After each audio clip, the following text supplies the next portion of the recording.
Gutho, how's preseason going? Trial this weekend, sort of last real hit out, I guess, before the season. How are you feeling for it? Yeah, it's good. Fortunately, I've had a bit of a shorter pre-season, which is good. You let the body rest and get away from footy for a bit. But everyone's looking forward to it. We had one last week where a lot of the boys didn't play, but a lot of the young kids did, and they hadn't played in another 12, 13 months. So it's pretty good for them, but everyone's looking forward to the trial.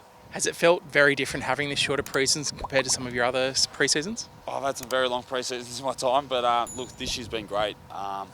We got in, got the work done, and my body's feeling great for it. It's probably don't realise a couple of weeks here or there can really make a difference, and I'm in good shape and looking forward to it. Fitness-wise, have you noticed any difference among the boys? Has it been, because it's been a quicker, shorter pre-season, everyone's feeling good? Oh yeah, look, especially for some of the older guys, they've really sort of had that time away and come back and worked harder than probably what they thought they were going to do. But everyone's in great nick, and for the young kids, it probably wasn't too much shorter for them as usual. But look, it's been great, and look, we're looking forward to the game. It's only a few weeks till round one, and everyone's in good condition and just raring to go.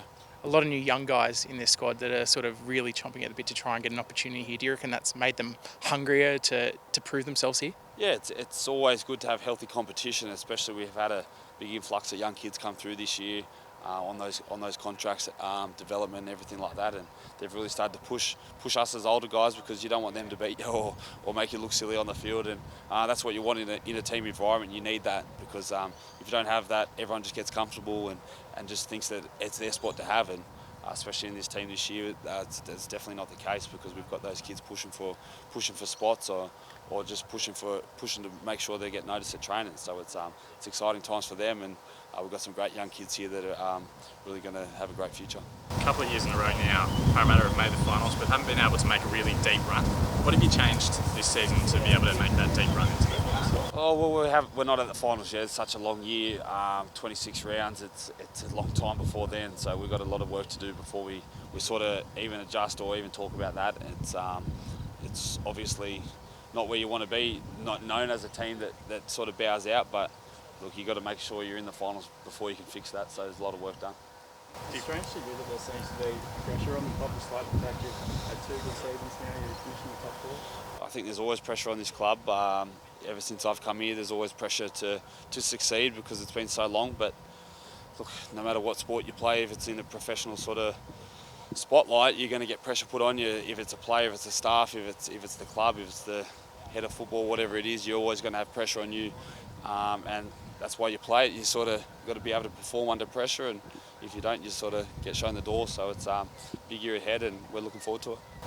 Do you think you feel the pressure a little bit more as a leader of the club, and being the leader of the club that's got the longest premiership drought in the comp? I know the fans like to think so, but look, that's what you want. You want people pushing you. I know for me personally, it sort of lights that fire even more, because there's so much sort of responsibility on me as a player and as a leader and as a person, and I just like to embrace it, and sort of helps me train harder and push harder. What did you take out of the Origin experience last year? You had such a good year at NRL level. Can you go to another level?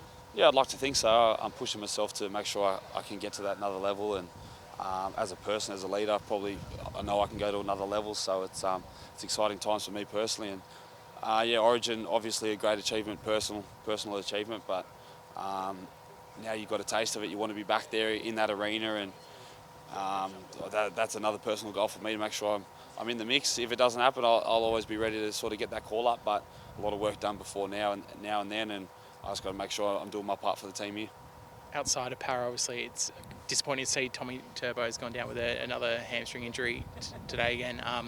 What do you know of him, and what do you expect to see from him coming back from something like this again? Yeah, you never want to see injuries. It's a cruel part of sport, not just our game, but of all sport. And look, I've known Tommy for ages, get along with him really well, and it's never good to see. But look, Tommy's a fighter. He's going to stay in it, and he's probably one of the best fullbacks in the world, or the game's ever seen, when he's fit. And I'm just hopeful for him and his body that he takes the time to get it right. It's always sad to see. How many minutes are you expecting for practice weekend? I don't know. After 20, I'll probably be looking to come off, but no, I'd like to get the full 80. Main trial, and we weren't allowed to play last week with the rule. And look, I'd like to play 80 and get the full hit out in.